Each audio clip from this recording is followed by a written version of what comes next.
say this about Soulja Boy. Y'all gotta give him a little bit of latitude because he a victim. And he been ran through quite a bit. They was playing tape, and then the owner of the house pulled out Soulja Boy tape. That's why he's always able to call other on being a swish. Birds of a feather flock together. Get in your position. What? I got on MySpace and YouTube and grinded as a teenager in the hood, and I made it. And you mad because you had to get in your ass. You had to suck. Soulja Boy, he been careful. He nobody cares Soulja Boy. So Soulja Boy better go to get that check. Yeah, I don't think he had hits in a while. You thought Soulja Boy was only going back and forth with Marlon Wayans? Nah, think again. This ain't just some comedy skit beef. This man is battling his own closet of skeletons.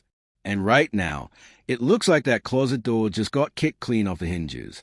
What started out as a throwaway radio joke has snowballed into something way bigger.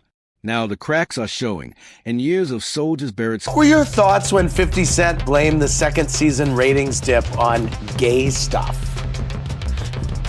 First of all, you know, the pot calling the kettle black, so Soulja Boy, he been careful. He nobody cares Soulja Boy. So Soulja Boy better go to get that check. Yeah, I don't think he had hits in Scandals are spilling out.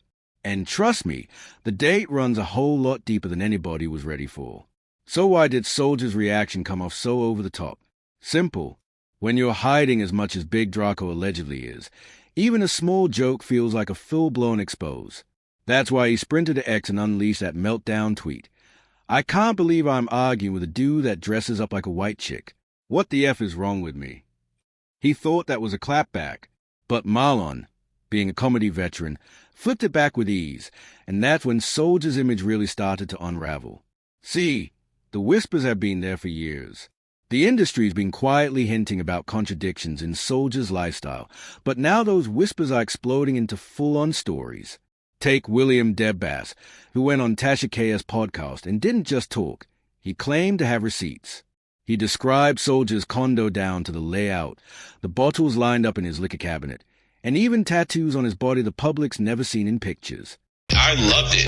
I had some it was Louis, it was everything, and it was perfect. And he was like, take this, you white, right? Like he kept like he's very like into like the race play stuff. But here's the thing, I don't know if this was really him or it was like drunk him. I'm telling y'all I'm not. What you want me to? What the wrong with y'all? They said to the left, bro, anybody could go on OnlyFans and see that. Anybody could go on OF and see that. I got an OF page. What the that don't prove nothing. What the is wrong with y'all, bro? Hey, y'all, keep it, wait, keep it gangster. Are y'all serious right now or are y'all trolling?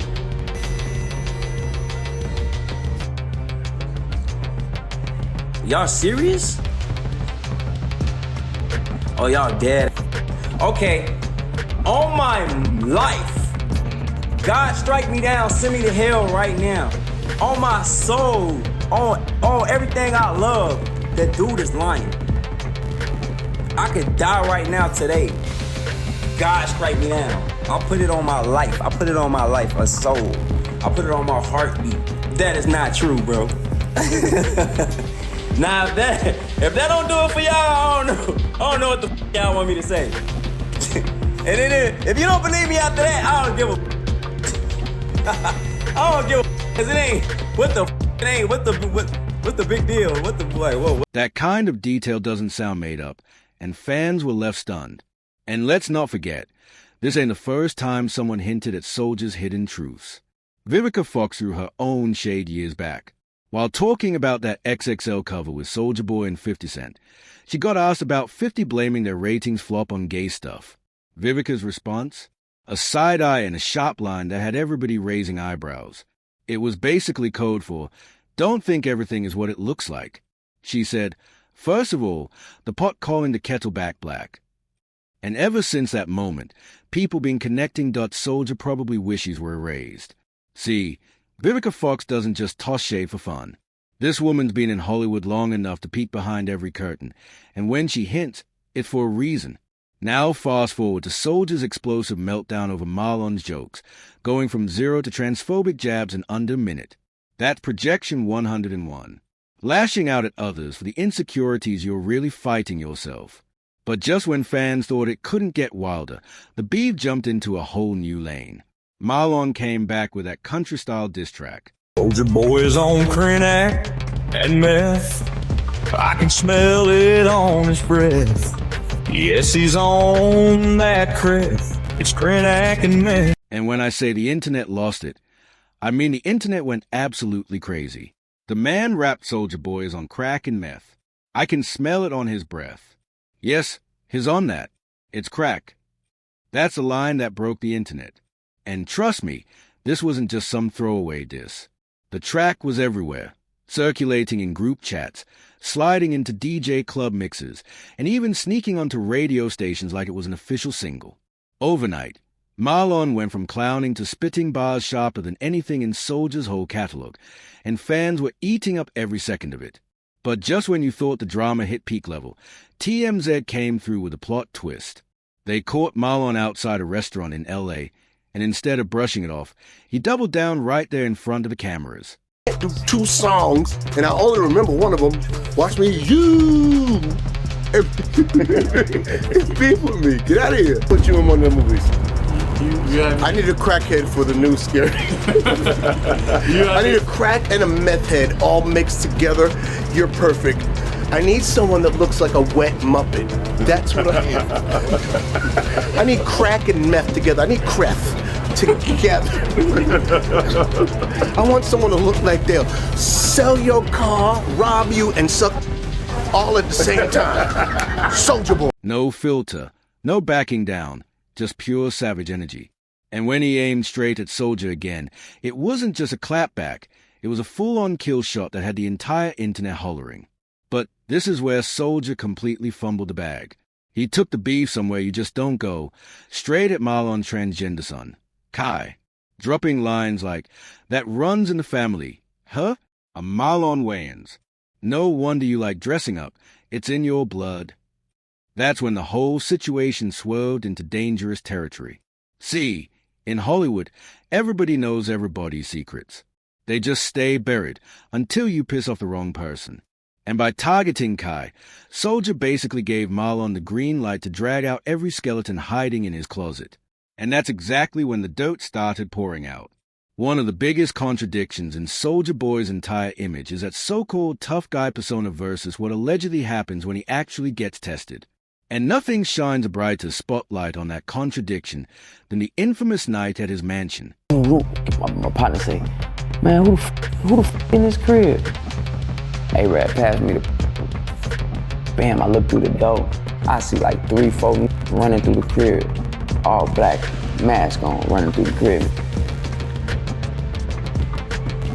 One run to the front door. I hop out, I start shooting. Bow, bow, bow, bow, bow. Shot the bow, shot his ass. Bow, bow, bow, bow. All the niggas run out the door, they run out the door. This nigga on. That night didn't just end in gunfire. It ended in lies, lawsuits, and total chaos. This wasn't your average house party gone wrong. It spiraled into a full-blown crime scene ripped straight out of a Hollywood drama. Soulja swore masked men stormed his home, and he had no choice but to play the action hero. He even bragged about screaming, "Get down on the floor," while claiming he blasted back at these so-called masked intruders. But here's where the story takes a wild left turn, because the man at the center of it all, a guy named Droop, says that's straight cap. According to Soulja, it was random robbers. According to Droop, nah, these weren't strangers. These were Soulja's own people. Members of his label who showed up heated after hearing their track at his release party, with Soulja's verse slapped on top, no credit, and not a single dollar paid. And this wasn't about one record. Droop says Soulja promised features, credits, and revenue splits when they signed, but after months of producing, writing, and even choreographing his shows, they walked away broke and unrecognized. That's when, according to Droop, the night went left. Soulja allegedly pulled the trigger and hit him before he could even react. But instead of dying on the spot, Droop stumbled into a car, got rushed to the hospital, and woke up cuffed to the bed. Meanwhile, Soulja was already spinning his intruder story to the cops, getting Droop hit with an attempted robbery charge carrying 25 years. And the police reports? Sketchy doesn't even cover it. First it was 5 masked men, then suddenly 3. First pistols, then AKS, then something else entirely. Every retelling had a new weapon, a new detail, a new contradiction. But Droop wasn't going out like that. He hired powerhouse lawyer Brian Steele, the same guy repping Young Thug, and within weeks the prosecution's case crumbled. With no evidence sticking, Droop only served about a year total, including the 9 months he already spent locked up. But here's the part that really had the streets talking. Soulja's own former right-hand man, Arab, eventually co-signed Droop's side of the story. Even though they'd been beefing for years, Arab admitted his voice was literally shaking when he described that so-called home invasion. Something traumatic definitely went down. To this day, fans still debate who was lying. But one thing is clear, Droop's case wasn't an isolated situation. See, Soulja's been accused of running the same hustle on multiple artists. Reel them in with promises of money, features, and fame, then allegedly jack their work and leave them with scraps. And that behavior bleeds outside of music too. Remember his first rapper with a game console flex? Turned out to be a rebranded knockoff emulator sold at inflated prices. That mega mansion he bragged about? Exposed as an Airbnb rental. And don't forget his shady crypto stunt at Trump's inauguration, where he flat out admitted, "They paid me a bag. Obama ain't never put money in my pocket. Kamala ain't never put money in my mama's pocket. Trump did." All those contradictions explain exactly why Marlon's jokes slice so deep. Because when the receipts pile up this high, every punchline lands harder than the last. He wasn't just roasting Soulja for laughs. He was dismantling the whole shaky image of a man who spent more time yelling, "I was a first," than actually building something that lasted. And that's exactly why Soulja panicked. The second he realized he lost control of the narrative, he started scrubbing his entire timeline. He even dropped a weak half apology. "I apologize for crashing out. I just be trying to defend myself, but sometimes I take it too far." Back to the music and TV shows. Love you all. But by then, too late. The damage was permanent. What makes this feud so different is that it ripped back Hollywood's curtain. There's an unspoken rule. Certain topics stay untouchable until someone stumps across that invisible line. And when Soulja came for Marlon's transgender son, Kai, with those nasty transphobic comments, he crossed it with both feet. Marlon's always been solid and public about supporting Kai's journey. Just this past Pride, he shared photos with a caption that had fans crowning him Father of the Year. "As a father of a child in the LGBTQ+ community, I show my support. Zero care what people think. If I lost you, good." That moment cemented him as realer than real. So when Soulja disrespected Kai, the internet snapped. Protect Kai started trending worldwide, and with it came a tidal wave of backlash. Brand deals Soulja was counting on disappeared overnight. Money talks, and it was screaming, "We're good on you, Soulja." Marlon wasn't done either. He clapped back with surgical precision, posting, "If Soulja Boy had a career, he could get canceled for this type of slander. Luckily, he ain't been relevant since 2007. The internet erupted. Then he twisted the knife with, "My child had top surgery and still has more chest than you." 2 million likes in hours. That wasn't shade. That was a knockout. And the fallout? Loud. Marlon's empire speaks for itself. In living color, white chicks, sold-out tours, decades of staying power. Meanwhile, Soulja's still milking Crank that from 2007 while peddling knockoff business scams nobody's buying. Even the industry picked sides. A-listers stood shoulder to shoulder with Marlon, while Soulja's corner looked emptier than his fake game console shelves. Artists who once worked with him suddenly went ghost. That silence said more than words ever could. Now the collapse is hitting Soulja in real time. 3 major sponsors gone. Streaming numbers tanking like a brick in water. His name trending, but only for the wrong reasons. Meanwhile, Marlon's on a victory lap. His being inducted into the NAACP Image Awards Hall of Fame, fielding brand new studio deals for LGBTQ+ projects, and every post he makes pulls wild engagement. Soulja may have pioneered online rap marketing back in the MySpace days, but in 2025, He just got cooked by someone who knows exactly how to run the digital game. Marlon played this beef like chess, step by step. First the slick captions, then the shady pics, then that viral country-style diss track. It wasn't just jokes. It was a whole masterclass in how to flip beef into respect, momentum, and money. Meanwhile, Soulja's sitting there looking like he studied all the wrong chapters. And here's the cold, hard truth. When your whole brand is built on cap, the last thing you do is come for a comedy legend's kid. Especially not one who's been in Hollywood for decades, knows everybody, and has enough receipts to sink a career. So, let's run the scoreboard. Marlon stacking WS, NAACP Hall of Fame honors, new studio deals, non-stop public love. Soulja? His closet's empty, his corner's silent, and the mask finally slipped. This ain't just a beef anymore. It's a textbook case study on how quick the industry turns once the facade cracks. See, Soulja thought he could clown Marlon and still run the narrative. But the opposite happened.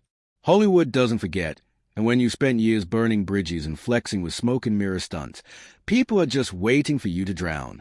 That's exactly where he's at. Insiders say his meltdown opened the floodgates. Suddenly, folks who stayed quiet for years are spilling tea. Shady business deals. Ghosted features. Producers left unpaid. One even said, Soulja had me grinding 6 months straight, promised placements, then vanished once he got the work. And that's not an isolated case. That's the pattern. Meanwhile, Marlon's flip from this drama proves the game has changed. He didn't need a blockbuster release or PR machine. He weaponized the internet itself. He let Soulja spiral, then responded step by step, turning jokes into virality and virality into respect. By the time that country diss track dropped, Marlon wasn't just offending his son. He was rewriting the playbook on how to end beef in 2025. The contrast couldn't be clearer. Marlon's being celebrated at award shows, with doors flying open for future projects. Soulja? His name's tied to chaos, drama, and credibility in free fall. The truth is, in entertainment, reputation is the real currency. Marlon's stock is booming while Soulja's value collapses in real time. If the whispers keep stacking, this won't just be the end of a beef. It could be the nail in the coffin for Soulja's place in hip-hop history. Now it feels like every skeleton he buried is out here doing the electric slide in broad daylight, with the whole industry watching. What started as one throwaway joke from Marlon spiraled into a cultural takedown that nobody expected. And honestly, this might be one of the wildest beef we've seen in years. So here's the big question. Who really walked away with the win? Soulja, clinging to that first rapper to do it tagline? Or Marlon, who flipped comedy chops into a masterclass on exposing weakness? Drop your thoughts in the comments, because the debate's far from over. And let's be real, this doesn't feel done. Industry whispers say Soulja's still got skeletons waiting to spill. If that's true, this storm's just getting started. The next chapter, uglier, messier, and way harder to come back from. Shout out to everyone who rocked with us through this saga. You're the real MVPs. Smash that like, hit subscribe, and turn on notifications so you don't miss the next drop. And don't just stop here. Click on the next video on your screen for even more celebrity drama. Because if the Soulja versus Marlon feud proved anything, it's that Hollywood never sleeps, and the tea never stops spilling.